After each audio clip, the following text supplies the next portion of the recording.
Hello and welcome to On the Edge with Deneen Dias. We are live in Vegas for the CPA.com's digital conference, and I am thrilled to be talking this morning with my good friend Kim Blascoe, who is now at CPA.com. And we've known each other for a long time. Would you please introduce yourself and share your background? Sure, thank you. So I'm Kim Blascoe. I am now Senior Director of CAS Professional Services at CPA.com. So a little history on my life. I came from practice. So back in 2010, I merged my kind of small firm in with a regional firm at that time. Whipley had a Wisconsin firm. We were the first Illinois merged in firm. And so I went from a small firm to a medium-sized firm. And then over the course of 13 years, and when I left Whipley, they were now a top 20 firm. So when I merged in, I took over what was then our CAS practice. We're just going to call it an accounting practice. And in the course of my, 11 of the 13 years that I was there, I actually led our CAS practice. The last 2 years, I moved over and built out a wealth and asset management industry, and CAS was one of the service offerings. So it was like a small firm to a medium firm to a large firm. Done it all, baby. I've done it all. You've done it all. And that's when we first met. Is I used to work at CPA.com. I was there for 13 years. And so when you started taking over the CAS practice, we started working together. I even flew out to your offices to help you build your team. You're building a great team around people, process, and technology.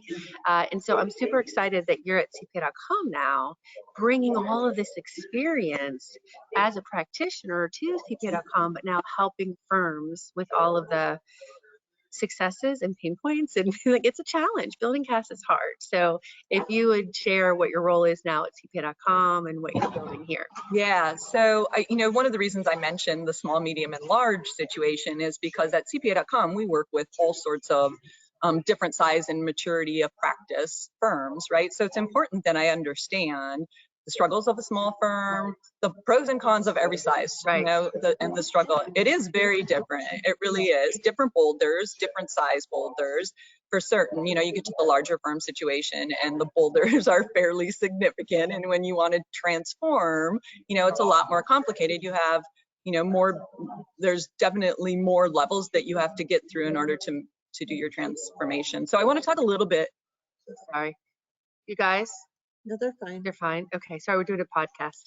Sorry if you're hearing background noise. No, in the room. We're fine. Yeah. Oh, okay. Now I'm gonna have to let this recording go. Okay. So you had mentioned that you used to be my rep at CPA.com, right? So just to give a little background on, you mentioned coming out to the firm, and I went through the 2017 roadmap. And I was so excited, learned a ton of really good information, right? Went back to my practice, got really busy, probably implemented a few small things, got really, really busy in the day-to-day, leading a practice, still had a book of business, all those things that happen. And then I think a year later, I reached out to you and I'm like, okay, Deneen, I'm ready. What are we going to do? And you were like, okay, well, we don't really have anything else to do, right? And so, then you and I talked about it, and I'm like, well, I have committees set up, we're ready to roll, we need to start with our CAS vision and where that's going to go. And so then, you were like, well, maybe I could come out for a day and spend some time with you and your team, right? Your committees that you had established. So I was very, very fortunate that you were willing to do that for us. And that really kind of just jump-started us into what was our next path, right? Our transformation path. But other than that, we really did it ourselves, right? So we talked about the day you were out, we talked about all the different things that were happening and that we needed to do. And then we really built our own path, right? So when I came to CPA.com, so that's my long story. When I came to CPA.com, basically, it was like, okay, if I would have back in that day and time, if I would have had that next level, what did that next level look like? So it was like, what did Kim want, right? What did Kim want at that day and time? And like, again, I was very fortunate that you were willing to come out and spend time with me, but what would I have wanted? And that was kind of like when we started thinking about what we were going to do at CPA.com for that next level step, right? So we still have some roadmap workshops, but we really wanted to take that to the next level. So if we're thinking about CAS 2.0, you know, what methodology and how do we get firms there? And we know we have top performing firms that definitely, you know, are further along on their maturity, but we have a lot of firms that haven't even started. Small, medium, and large. Like we have top 100 firms that we're talking to now that haven't even started their CAS practice, and they don't even know where to start their journey at. And so that was all the, what did Kim want, right? So we sat down and we spent a lot of time thinking through our vision of what we wanted to be able to help the firms with.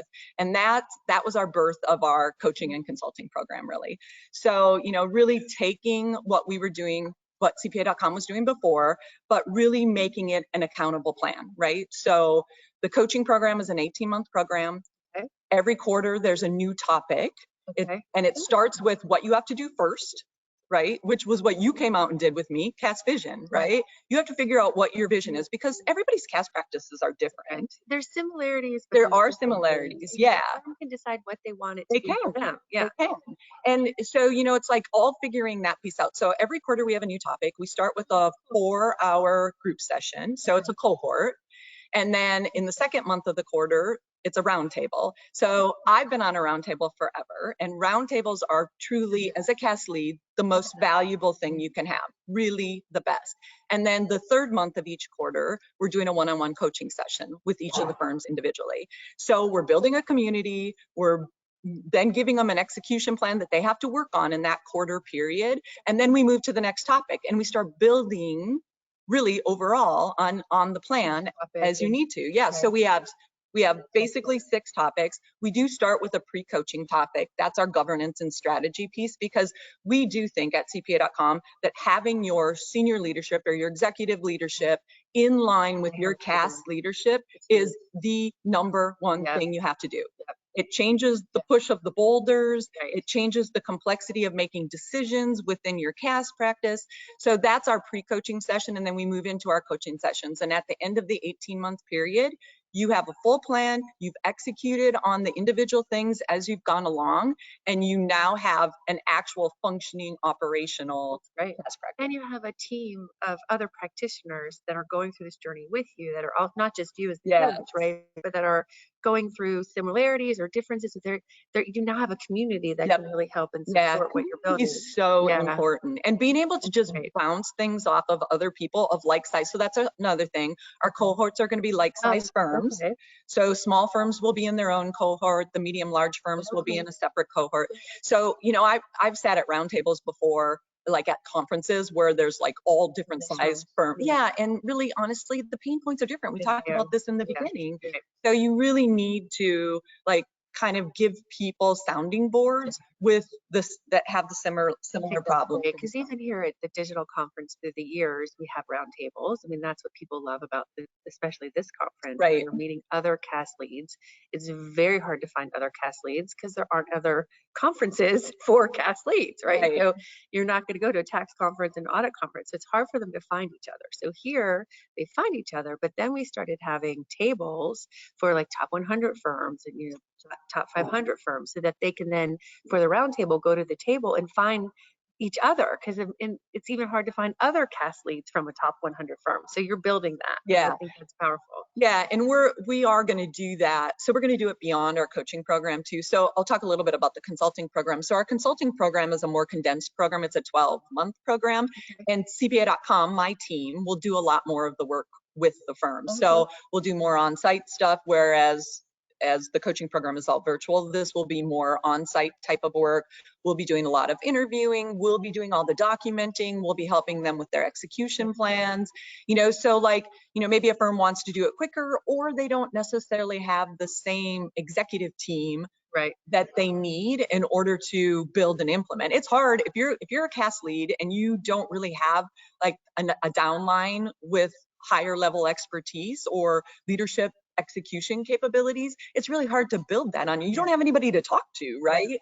So the consulting program is more of like, CPA.com team more involved, like day-to-day conversations and how are we going to do this, and then actually documenting the execution plans. And then the one thing they miss on the consulting side, so they get more of us, Right. but they don't get the community Yeah. part. So we're talking about how do we build that community? Like if we have other people going through the consulting program, let's pull them together, let's make a roundtable so that they also have that community piece. And then hopefully the roundtables continue after they're done Right. coaching and Exactly. consulting, right? So they've now built their family Right. of people that have the same pain points that they love to spend time with. And when we come to digital, You all like, find each yeah, other and we spend have time together. breakfast, we Right. have lunch, or any of the conferences. It's always like, who's going? Yeah. And my roundtable, we have monthly calls. So, and we assign topics, right, to our monthly calls. So everybody's responsible for something. You have to bring topic information, or, you share what your firm's doing. This isn't through CPA.com. This is something that you built No. prior. You built Yeah. your own community, Yeah.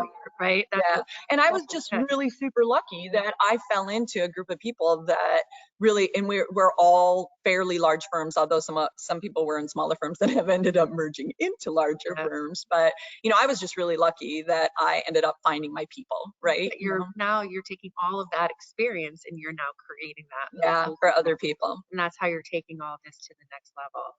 And I mean, listen, I've been helping firms build a CAS practice for now 16 years.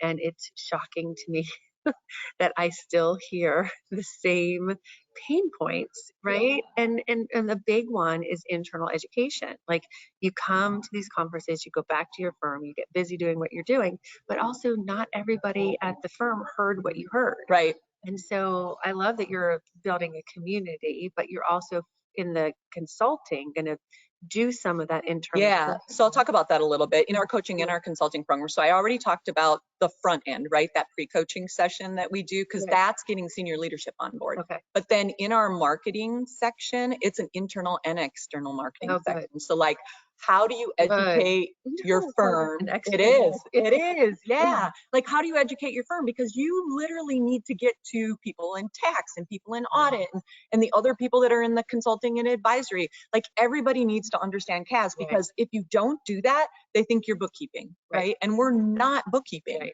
Like, we do transactional work as a means to the end, Yeah. right? But that's not our goal. Our goal is the advisory piece of it. And everybody at the firm needs to understand that, because if they're referring people to you, they need to know Right. what you're looking for in referral sources. Because that's the thing, is the tax partner gives the lead over, Yeah. they're like, do the bookkeeping for really cheap Yeah. so that I can do the tax work. Like, you got to be able to say no. Yeah. That's not what we're doing. The Yeah. interesting thing is they get kind of angry. So like, if they send you somebody and you're like, this is not the ideal client persona for our CAS practice, and they're like, well, what do you mean? I need to solve this problem and you're my solution. And I'm like, yeah, no, we are not your solution. And that's hard, right? That's hard. And I hear it from the CAS leaders all the time. And actually, we just did an on-site, a re-envisioning that strategy and governance on-site with the firm. And one of the things that, it's kind of can be a very heated conversation, because we're trying to educate on this is what CAS is. And in this circumstance, the firm was small enough that we had their senior leadership, we had their tax lead, we had their advisory lead, we had their audit lead. So it was like, bringing everybody together to really talk about what CAS is. And the person, I think it was from tax, had referred over somebody to the CAS practice and was like, you need to do this. And the CAS lead was like, that is not our ideal client persona. And she was like really angry, sitting in the room having a discussion. And we're like, okay, time out. First of all, we've now spent a couple hours talking about what CAS is. Do you really feel that what you referred over is the right? Now that you've had this in what they now that you've been educated. And she goes, well, I absolutely see what you're saying. This had to do with like a front end assessment type of thing, right? Assessment and solution piece, right? Short-term project type of situation. And short-term projects are okay in your CAS practice if you have benches. Nice money. You can get money. Sucks away. It does. Recurring revenue. It does. It ends up being longer. So you have to be really, really careful if you have a smaller CAS practice, and this is a smaller, she's just filled, this is a smaller CAS practice. And so you have to be really careful that you're not committing resources that you don't have, because then it's a fail, right? And you don't want to be, it's better to say no than to fail at something you shouldn't have taken on in the first place. Now, I'm a quick fail, like, dive in, let's do it, see if it's going to work. And if it fails, let's move on, let's pivot, let's learn from it. But this was a situation where it was just like, you know, we could do it if we had the bench, and we're not saying that we couldn't do it. And some of it would have to be built out because it's not our really regular assessment program. But at this point in time, Resources. she didn't have the resources. Yeah. And they were like, well, why can't you do it? You know, those are struggles. Those are real struggles for those CAS leaders. It's been a drain on probably building a long-term CAS practice, which is why a lot of firms start, struggle, fail. Right. But it's very hard to say no. And then once they do start saying no, people get mad at them, and change is hard. But the people that have a strong CAS lead that can say, like, here's my vision, here's what I'm executing on, this is why I can't take over, do what you want the way you want it any longer, right? But they need support. And so I love that CPA.com is building all this additional support. And there's sounds like several different ways that they can work with what you're building, right? Yeah, they definitely can. And the other thing that I'll say in our coaching and our consulting program, we won't work with firms if they do not have a CAS champion. So they either have to have a CAS partner that's going to lead CAS, or they have to have a strong senior manager that's going to have a partner advocate, right? They have to have the person that's going to drive the change, because if they don't, it'll be all wasted time for them up front. So that person has to be in place. Everybody has to agree to it. And we've done some on-sites, these pre-coaching on-sites, where we've gone out and they have, this person is leading our CAS practice, and we go out and after we're like partway through, it's like, oh, okay, that's not the right lead for your CAS practice. And they've pivoted, right? So yeah, those are difficult conversations. And, you know, it's maybe okay if the person that's leading CAS is like, yeah, this isn't where I directionally think this should go, and I'm going to step away, versus, you know, and then the firm thinks something else, versus the person is like, well, no, I think we should do this, and I still want to do this, and then the firm has to ask them to step away. So we've really had some hard conversations already with firms on, you know, that piece. And you know, we've talked to a couple of firms just lately where we're like, so this is our third conversation. Every conversation we have, we talk about, do you have your CAS champion? Have you looked at your internal choices? And the problem is if you're looking at internal options, generally speaking, you need you have to have like a lively, a person that's, you know, personality wise can get things done, is like kind of vivacious, and they don't necessarily want to pull those people out of their tax practices. So if they're already, you know, excelling in a practice that they're already in, they're like, yeah, we think, you know, Casey would be perfect for this, but she's already got a really powerful role in audit. And, you know, even though she might be interested, do we really want to do that? So that's hard. Those are, you know, those are hard to help them get the pros and cons. You do. And I think what I've traditionally seen is the less successful person in audit and tax is the one that's going over to then try something new.